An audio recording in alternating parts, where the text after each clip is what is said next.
So let's bring Goliath down and boycott Walmart. I'm blacking out. It's nobody in here, gang. And I ain't bad. Okay, so how is stocking up on anything today gonna make any difference on not purchasing anything tomorrow? Okay. Hey everyone out in TikTok world. I just wanted to make sure that everyone is aware of Edward Korstein, one of Elon Musk's little goons who's overthrowing the United States government as I sit here and talk, that his dad, Charles Korstein, is the CEO of a company called Lesser Evil Popcorn. Now, before you go trying to look Charles Korstein up on LinkedIn, just know he's already had to take his page down, but you can Google search him and the company, pretty easily find the information. So I think we all know what to do here. I think it's time that we show Charles Korstein what the cost is when you have a son who is a traitor to this country, working for Elon Musk, trying to illegally overthrow the United States government. Hey Costco shoppers, look, I love me some Costco and I love me some popcorn, but when you are at Costco, be sure to boycott Lesser Evil Popcorn.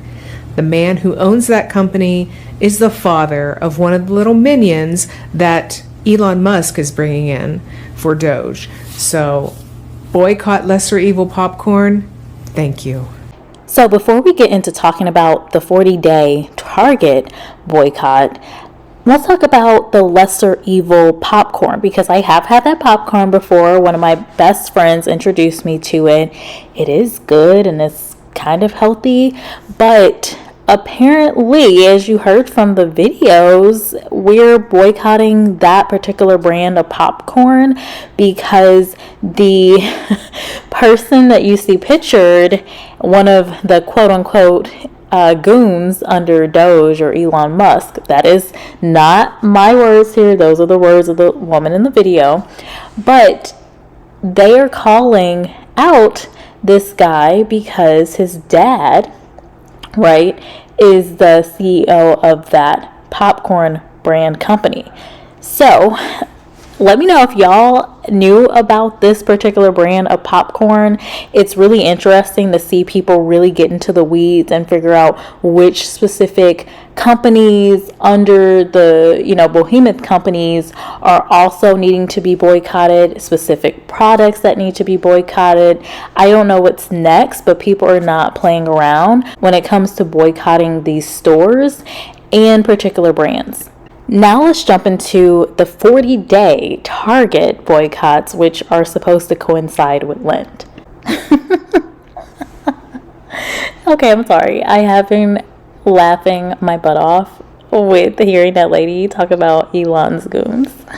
People are boycotting Target, and here's what you need to know. People are not shopping at Target for 40 days. The boycott started March 5th and runs till April 13th. So this is like a Target fast for Lent. And here's why you need to get behind it. In January, Target rolled back on their DEI initiatives. DEI is diversity, equity, and inclusion.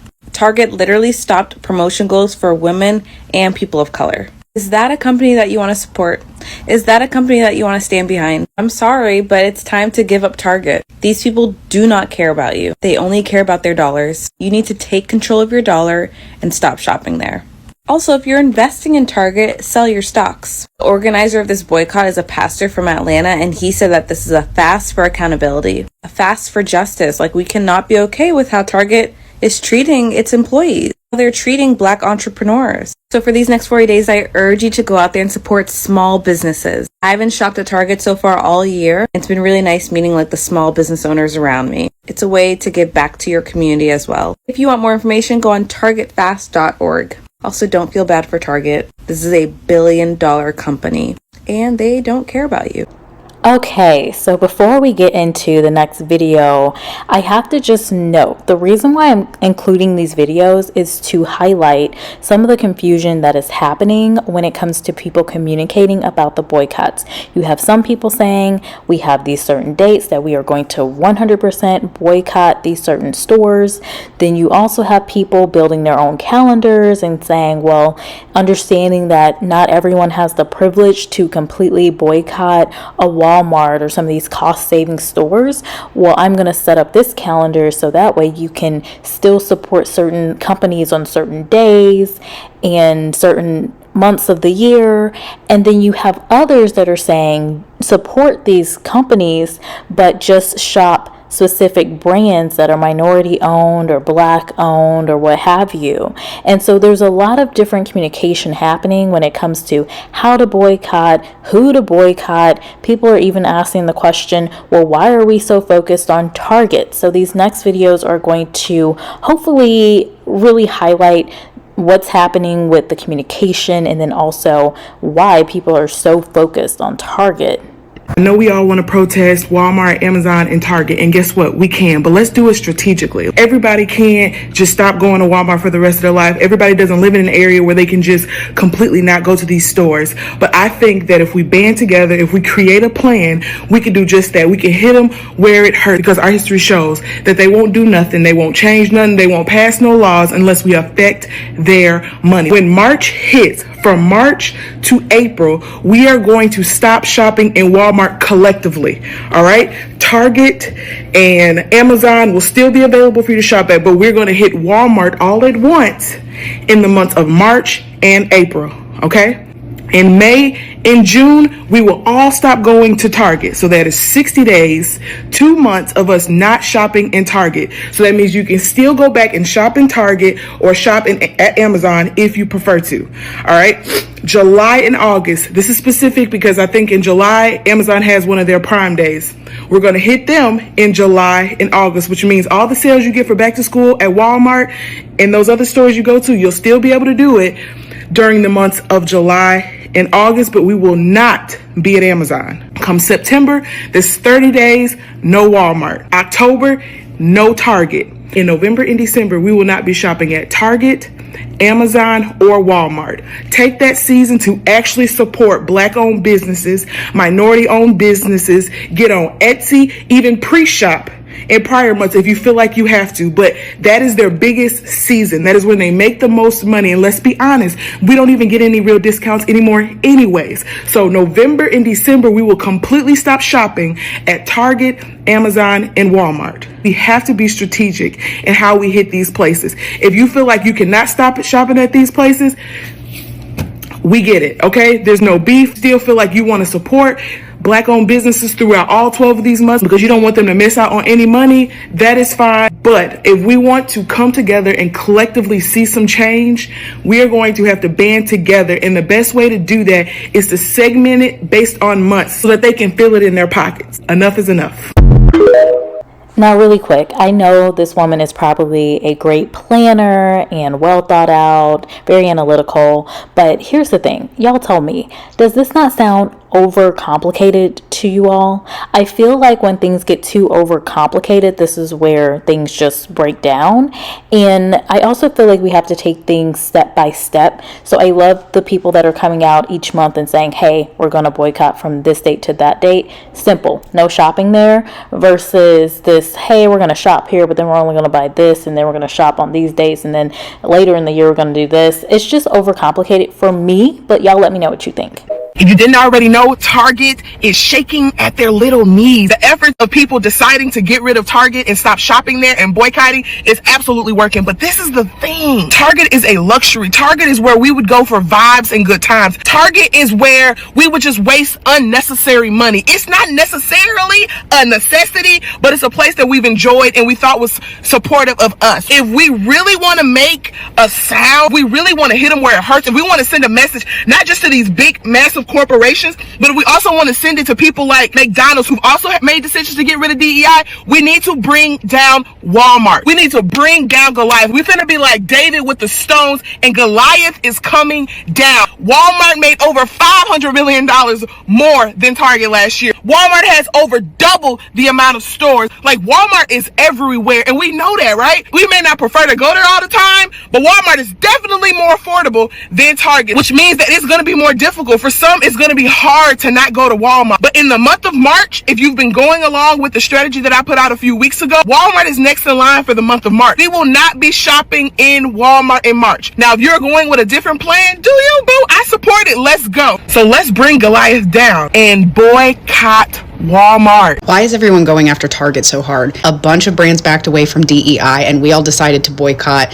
Target, Walmart, Amazon, and a slew of others. I saw this really great question where this person was asking, why is everyone going so hard about Target? Like, I know exactly why, because I've been doing it too. I think a lot of people are more butthurt about Target because Target tricked us for so long, talking about inclusivity, supporting Black brands, diversity, equity, LGBTQ, pride stuff, all the things. Really were loud and proud about so many things for so many years, and it was our happy place. We felt good being there. We felt like, as far as capitalism goes and big box stores, that we could safely spend our money there, and that they had a lot of great brands and they were supporting. And then just at the slight sign of an issue, they just tuck tail and run. They're a big company with a lot of money and a lot of lawyers. Without a shadow of a doubt, they did not have to do this. They were scared, and they were scared of losing money, and now they're losing money.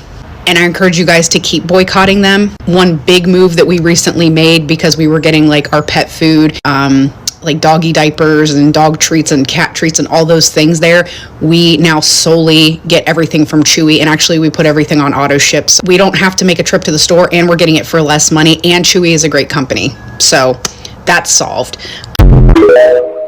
We ask ourselves a question, like when things like this feel really bad, we ask the question, do things like boycotts work? And you look at like Target as an example of like a boycott. Does it matter if Target feels the pain of their bad decisions? Are boycotts effective? Is it working?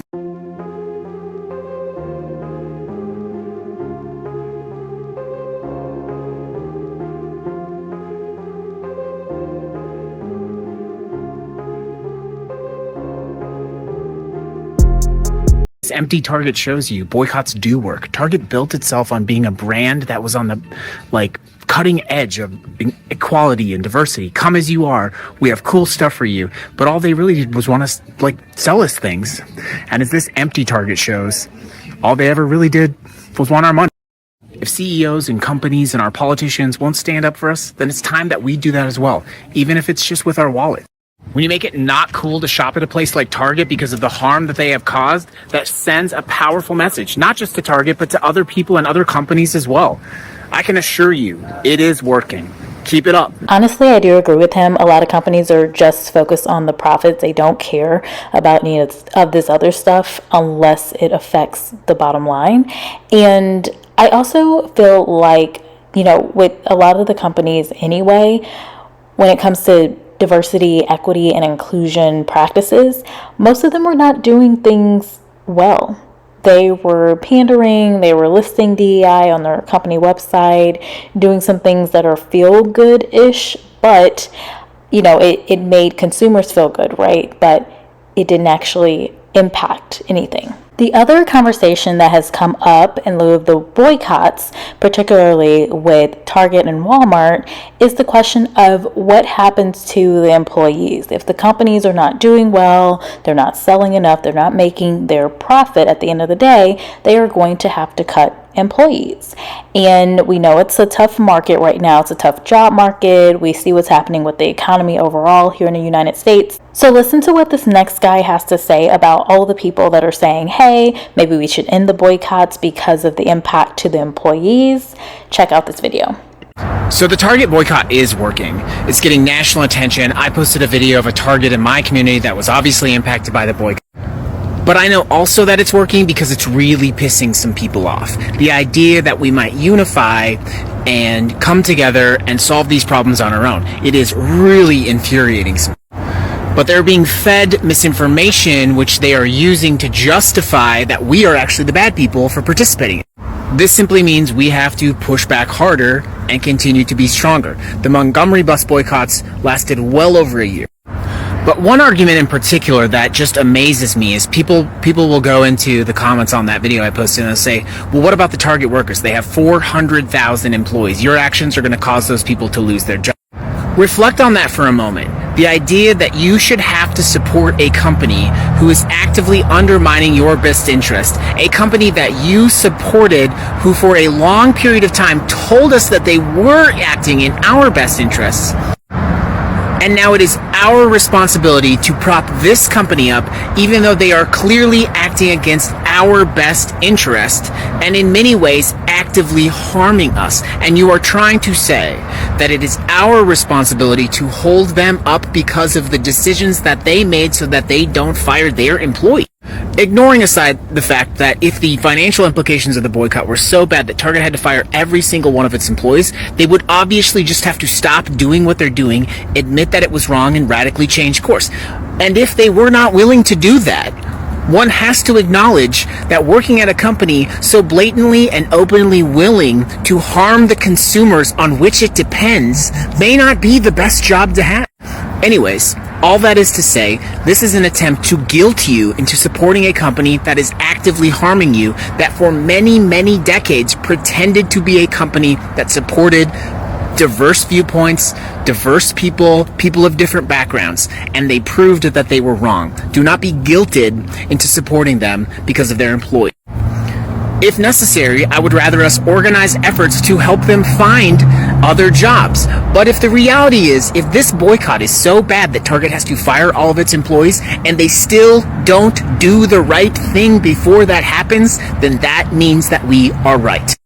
So anyhow, tell me about this. Are you boycotting? Are you not boycotting? Are you happy that all of the companies that have been listed out in some of these past videos are saying, hey, we're not doing quote unquote DEI practices? And if so, let me know in the comments why. And if you are boycotting, let me know how it's been, because I know it's not easy. I know, I get it. And tell me about the companies that are easy to boycott and the ones that are really tough. Like I said, for me, Amazon, it's just really hard for me. It's just tough. Anyway, I'll talk to y'all later. Bye.